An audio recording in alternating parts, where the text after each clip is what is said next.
Sony's State of Play, March 9th, just under 20 minutes in, it happened.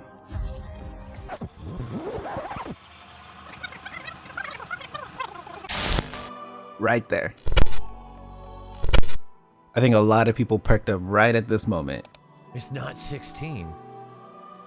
Oh my god, it's possibly Valkyrie Profile. Is this Valkyrie? Valkyrie Profile? Yeah. Oh my god. Yeah, blood. Yes! Oh my god! Yes. During a time that many consider the golden age of JRPGs, publisher Enix with developer Tri-Ace released what I believe is one of the best JRPGs ever made. Valkyrie Profile. Released on August 29, 2000 for the PlayStation, Valkyrie Profile was an absolutely beautiful game with a unique mix of 2D platforming and turn-based combat. To my side, my noble Einherjar. The combat, especially at the time, was really different. While still turn-based, each character in your party is mapped to one of the 4 face buttons. Pressing the button starts that character's attack, and depending on what weapon they're equipped with, the character can attack up to 3 times. Fight! The real fun comes in when you start to play with combos, stringing all your character's attacks together to fill this little bar, opening up a character's special attack called Purify Weird Soul. Valkyrie's being the best, in my opinion. It shall be engraved upon your soul. Divine assault.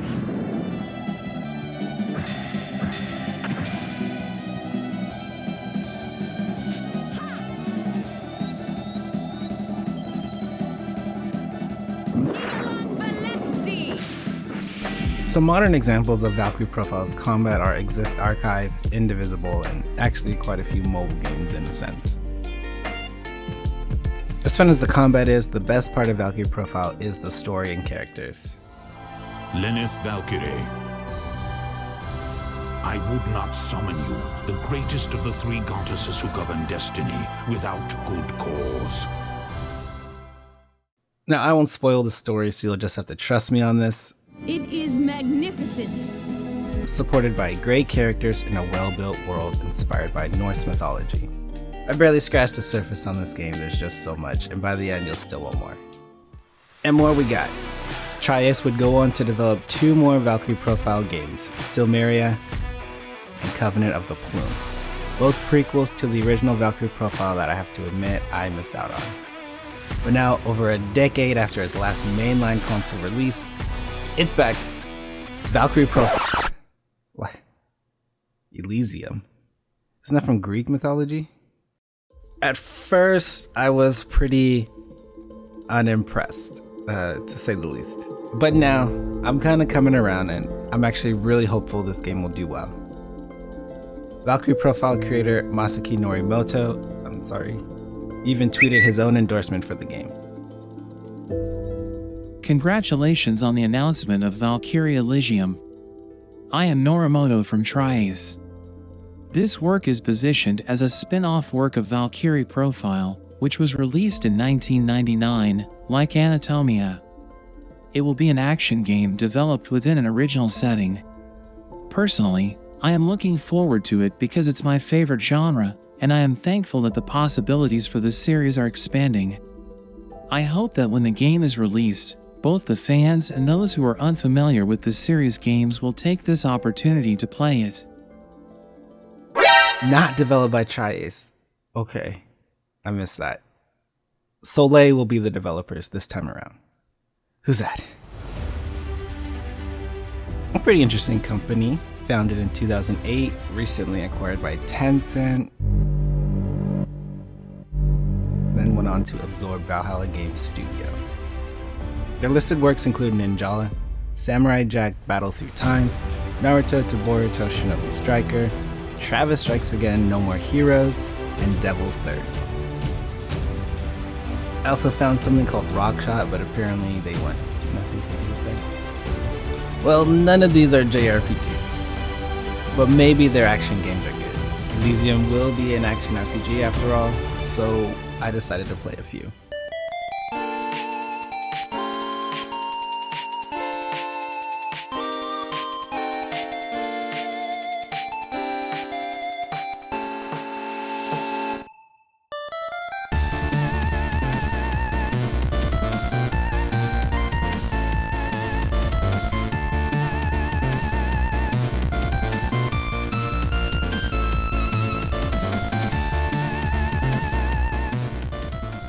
I didn't get to play the story mode in Ninjala. There is one, but you gotta pay. I did get into a few matches and I had fun. Samurai Jack played very well and I had a pretty good story, but it started to feel a little repetitive by the end.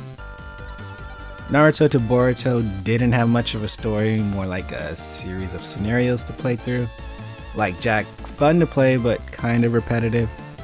The PvP on the other hand was a lot of fun, and even though the game is almost 4 years old, it's still getting updates. I skipped Travis Strikes Again because I haven't played the prior games and I want to one day. And finally, Devil's Third. Developed by Valhalla Game Studio, but now merged with Soleil.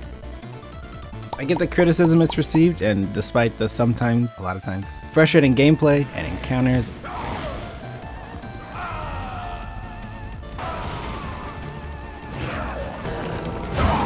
I did have some fun playing through the story.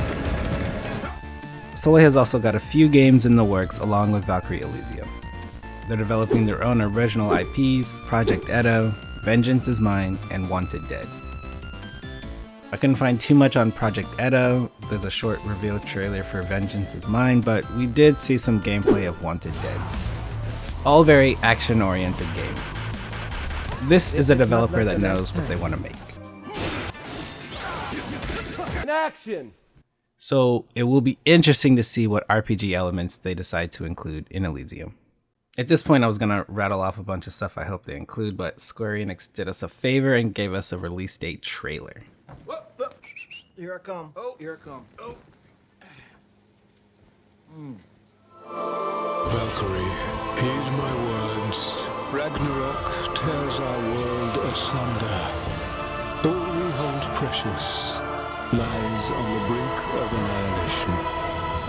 The game looks really nice. This new release date trailer looks much better than what we got in March. Combat looks really good, I think. Hit meter's back, which means we get... Engrave it upon your soul. Divine assault! Nibelung Valkyrie! Please allow me to conduct a small test of your metal. They're keeping the 4 treasures thing from Valkyrie Profile, which is cool. You do get to see Gungnir. And this time around, Fenrir seems to be the big bad. I have no intention of harming you. Big year for Fenrir. Some people are probably disappointed this isn't a direct sequel or prequel, and the fact that it's no longer turn-based. But Soleil has a few things going for it with this game. Yuya Nagai, I'm so sorry, of Psy Designation is a character designer on the game. He's worked on a few big series like Grand Blue Fantasy, Nier Automata, or Automata. Which one is it? Nier Automata. And Valkyrie Anatomia. I think his work is really good. And recently they've been putting out a bunch of concept art. And of course, Motoi Sakuraba will be back as composer. Did you know he's also doing One Piece Odyssey and Yuden Chronicles? So there shouldn't be any worries there. Back to what they might include as far as RPG elements go, they have specified we'll be able to upgrade weapons, skills, Einherjar, and Divine Arts combos to customize your playstyle. Pretty generic, but it gives us an idea of what to expect. Also, I don't want to spoil anything in this game, but in the description there's a link to the Australian rating board where you can get a little plot synopsis if you're curious, but it does kind of contradict with what we've been told. So I don't know what to make of that. Okay, the fact of the matter is this is a spin-off developed by another company, so we can't be too mad at them for going in a new direction. Still, this is a day one purchase for me, and all I can do is hope Soleil puts out a fun game that old fans can enjoy and new people can get into. Then maybe we can get even more Valkyrie projects. And I think they can. Soleil has shown they can create engaging gameplay that will appeal to those who aren't familiar with Valkyrie Profile. But Elysium can't be arena after arena of combat like Soleil's previous titles. Since they've decided to move away from the turn-based combat of their predecessor, they absolutely have to nail the story and immersion to really impress the old audience. Anyway, thanks for your time.